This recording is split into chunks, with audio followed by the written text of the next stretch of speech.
ಏನು ಈ ಒಂದು ರಾಜ್ಯಪಾಲರ ವಂದನಾ ನಿರ್ಣಯದ ವಿಧಾನಸಭೆ ಲೋಕಸಭೆ ಹೊರಗಡೆ ನಮ್ಮ ಹೋರಾಟ ನಮ್ಮ ಸಂಘರ್ಷಗಳೇ ಇರಬೇಕು ವಿನಃ ನಮ್ಮ ರಾಜ್ಯಪಾಲರ ಭಾಷಣದಲ್ಲಿ ಬರಬೇಕಾಗಿತ್ತು.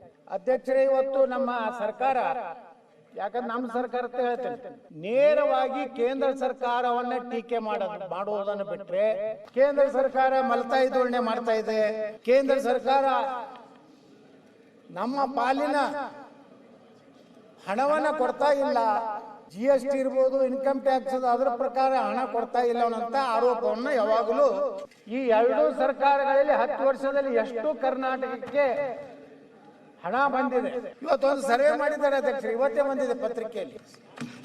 ಸನ್ಮಾನ್ಯ ಅಧ್ಯಕ್ಷರೇ, ಆದಷ್ಟು ಹೊಸ ವರ್ಷದ ಮೊದಲ ಅಧಿವೇಶನದಲ್ಲಿ ಕರ್ನಾಟಕದ ರಾಜ್ಯಪಾಲರ ಭಾಷಣದ ಮುಖಾಂತರ ಯಾವುದೇ ಒಂದು ಸರ್ಕಾರ ಮುಂದೆ ಬರುವಂಥ ದಿವಸಗಳಲ್ಲಿ ಏನು ಅಭಿವೃದ್ಧಿಯನ್ನು ಮಾಡ್ತೀವಿ, ಯಾವ ರೀತಿ ಕರ್ನಾಟಕವನ್ನು ನಾವು ಅಭಿವೃದ್ಧಿ ಪಥದಲ್ಲಿ ಒಯ್ತೀವಿ ಅನ್ನೋಂಥ ಒಂದು ವಿಚಾರವನ್ನು ಹೇಳುವಂಥದ್ರ ಸಲುವಾಗಿ ಗೌರವಾನ್ವಿತ ರಾಜ್ಯಪಾಲರಿಂದ ಭಾಷಣವನ್ನು ಮಾಡಿಸುವಂಥ ಒಂದು ಸಂಪ್ರದಾಯ ಇದೆ. ಆದರೆ ಯಾವುದೇ ಸರ್ಕಾರ ಇರ್ಬೋದು, ಯಾವುದೇ ರೀತಿಯಿಂದ ಕೇವಲ ಸಂಘರ್ಷದ ಹಾದಿ ಹಿಡಿಯದೆ ಏನೋ ಈ ಒಂದು ರಾಜ್ಯಪಾಲರ ವಂದನಾ ನಿರ್ಣಯದ ಅನುಮೋದನೆ ಮಾಡಿದಂಥವ್ರು ಇವತ್ತು ತಮ್ಮ ಭಾಷಣದಲ್ಲಿ ಪ್ರಾರಂಭ ಮಾಡಿದ್ರು. ಬಣ್ಣಣ್ಣವರು ಇದೊಂದು ಸಹಕಾರಿ ಒಕ್ಕೂಟ, ರಾಜ್ಯ ಮತ್ತು ಕೇಂದ್ರದ ನಡುವೆ ಒಂದು ಒಳ್ಳೆಯ ಸಂಬಂಧ ಇರಬೇಕು, ರಾಜಕೀಯವಾಗಿ ವಿಧಾನಸಭೆ ಲೋಕಸಭೆ ಹೊರಗಡೆ ನಮ್ಮ ಹೋರಾಟ ನಮ್ಮ ಸಂಘರ್ಷಗಳೇ ಇರಬೇಕು ವಿನಃ ಒಂದು ಸರ್ಕಾರ ಅಂದರೆ ಅದು ರಾಜ್ಯ ಸರ್ಕಾರ ಆಗಲಿ ಕೇಂದ್ರ ಸರ್ಕಾರ ಆಗಲಿ, ಎರಡು ಕೆಲವೊಂದು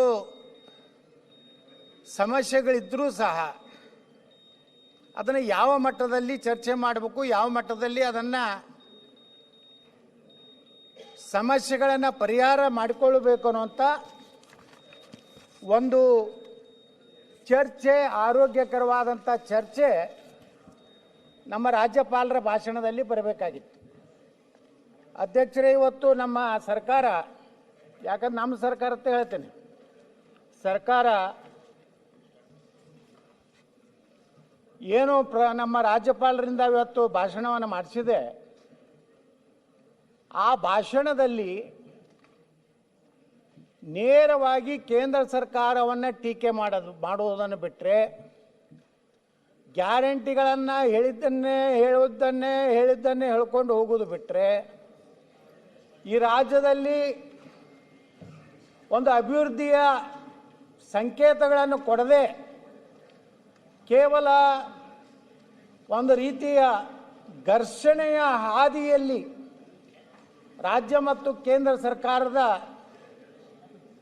ಅಭಿವೃದ್ಧಿ ಯೋಜನೆಗಳನ್ನು ಸರಿಯಾಗಿ ನಾವು ಉಪಯೋಗ ಮಾಡದೇ ಇದ್ದರೆ ಅಂತಿಮವಾಗಿ ನಮಗೆ ಹಾಕಿದಂಥ ಮತದಾರನಿಗೆ, ನಮ್ಮ ರಾಜ್ಯಕ್ಕೆ ನಾವು ಅನ್ಯಾಯ ಮಾಡಿದಂತ ಆಗ್ತದೆ. ಅಧ್ಯಕ್ಷರೇ, ಸಾಕಷ್ಟು ಸಲ ಇವತ್ತು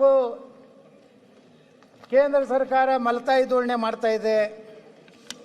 ಕೇಂದ್ರ ಸರ್ಕಾರ ನಮ್ಮ ಪಾಲಿನ ಹಣವನ್ನು ಕೊಡ್ತಾ ಇಲ್ಲ. ಕೇಂದ್ರ ಸರ್ಕಾರ ನಮ್ಮಿಂದ ತೆಗೆದುಕೊಂಡಂತಹ GST ಇರ್ಬೋದು, ಇನ್ಕಮ್ ಟ್ಯಾಕ್ಸ್ ಅದರ ಪ್ರಕಾರ ಹಣ ಕೊಡ್ತಾ ಇಲ್ಲ ಅನ್ನೋಂಥ ಆರೋಪವನ್ನು ಯಾವಾಗಲೂ ಆಡಳಿತ ಪಕ್ಷ ಕಾಂಗ್ರೆಸ್ ಪಕ್ಷ ಮಾಡ್ಕೊತ ಬಂದಿದೆ. ಒಂದು ಮಾಹಿತಿಯನ್ನು ನಾನು ಇವತ್ತು ಈ ಸದನಕ್ಕೆ ತಿಳಿಸಲಿಕ್ಕೆ ಬಯಸ್ತಾ ಇದ್ದೀನಿ. ಸನ್ಮಾನ್ಯ ಅಧ್ಯಕ್ಷರೇ, ಡಾಕ್ಟರ್ ಮನಮೋಹನ್ ಸಿಂಗ್ರ ಸರ್ಕಾರ 10 ವರ್ಷ ಇತ್ತು ದೇಶದಲ್ಲಿ.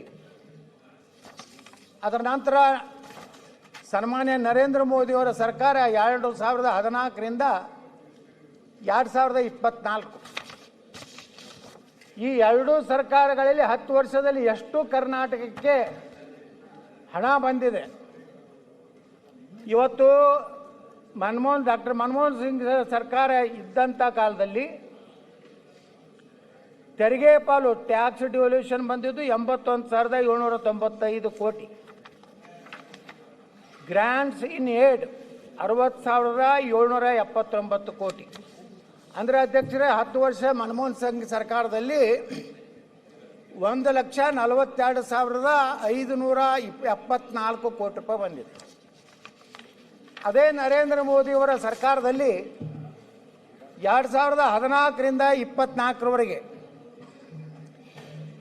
ನಮ್ಮ ರಾಜ್ಯಕ್ಕೆ ತೆರಿಗೆ ಪಾಲು 2,93,000 ಕೋಟಿ ರೂಪಾಯಿ. ಅಂದರೆ UPA ಸರ್ಕಾರದಲ್ಲಿ ಬರಬೇಕಾದಂಥ ಹಣಕ್ಕಿಂತ ಸುಮಾರು 258% ನರೇಂದ್ರ ಮೋದಿಯವರು ಕರ್ನಾಟಕಕ್ಕೆ ಇವತ್ತು ಅನುದಾನವನ್ನು ಕೊಟ್ಟಿದ್ದಾರೆ. ಏನು ಗ್ರಾಂಟ್ಸ್ ಇನ್ ಏಡದಲ್ಲಿ ಸುಮಾರು 2,26,000 ಕೋಟಿ ಅಭಿವೃದ್ಧಿಗಾಗಿ ಕರ್ನಾಟಕಕ್ಕೆ ಹಣ ಕೊಟ್ಟಿದ್ದಾರೆ. ಅಂದರೆ ಸುಮಾರು 273 ಪಟ್ಟು ಕರ್ನಾಟಕಕ್ಕೆ ಸನ್ಮಾನ್ಯ ನರೇಂದ್ರ ಮೋದಿಯವರು ಇವತ್ತು ಹೆಚ್ಚು ಸಹಾಯವನ್ನು ಮಾಡಿದಂಥ ಯಾರಾದರೂ ಪ್ರಧಾನಮಂತ್ರಿ ಇದ್ದರೆ ಅದು ನರೇಂದ್ರ ಮೋದಿಯವರು ಅಂತೇಳಿ ನಾನು ಭಾಳ ಹೆಮ್ಮೆಯಿಂದ ಹೇಳಲಿಕ್ಕೆ ಬಯಸ್ತಾ ಇದ್ದೇನೆ ಅಧ್ಯಕ್ಷರೇ. UPA ಸರ್ಕಾರದಲ್ಲಿ ಬಂದಂಥ ಒಟ್ಟು ಅಭಿವೃದ್ಧಿ ಹಣ 1,42,574 ಕೋಟಿ. ನರೇಂದ್ರ ಮೋದಿಯವರು 10 ವರ್ಷದಲ್ಲಿ ಬಂದಂಥ ಅಭಿವೃದ್ಧಿ ಹಣ 5,19,000 ಕೋಟಿ. ಇದು ಅಂಕೆ ಸಂಖ್ಯೆಗಳು ಕೇಂದ್ರ ಸರ್ಕಾರ ಕೊಟ್ಟಂಥ ಅಂಕೆ, ಏನು ನನ್ನ ಮನೆಯಲ್ಲಿ ತಯಾರು ಮಾಡೋದಂಥದ್ದಲ್ಲ. ಇವತ್ತು ನರೇಂದ್ರ ಮೋದಿಯವರ ಬಗ್ಗೆ ಆಗಲಿ ಕೇಂದ್ರ ಸರ್ಕಾರದಲ್ಲಿ ಆಗಲಿ ಇವತ್ತೊಂದು ಸರ್ವೆ ಮಾಡಿದ್ದಾರೆ ಅಧ್ಯಕ್ಷರು, ಇವತ್ತೇ ಬಂದಿದೆ ಪತ್ರಿಕೆಯಲ್ಲಿ. ಇಂದು ಚುನಾವಣೆ ನಡೆದರೆ NDAಗೆ 352 ಸ್ಥಾನಗಳು ಭಾರತದಲ್ಲಿ ಸಿಗ್ತವೆ. ನೀವು ಸುಳ್ಳು ಅಪಪ್ರಚಾರ ಮಾಡಿದ್ರೆ ಈ ದೇಶದ ಜನ ನರೇಂದ್ರ ಮೋದಿಯನ್ನು ಬಿಟ್ಟು ಕೊಡುವಂಥ ಪ್ರಶ್ನೆ ಈ ದೇಶದಲ್ಲಿ ಇಲ್ಲ ಅನ್ನುವಂಥ ಮಾತನ್ನು ನಾನು ಭಾಳ ಸ್ಪಷ್ಟವಾಗಿ ಹೇಳಕ್ಕೆ ಬಯಸ್ತಾ ಇದ್ದೇನೆ. ಇವತ್ತು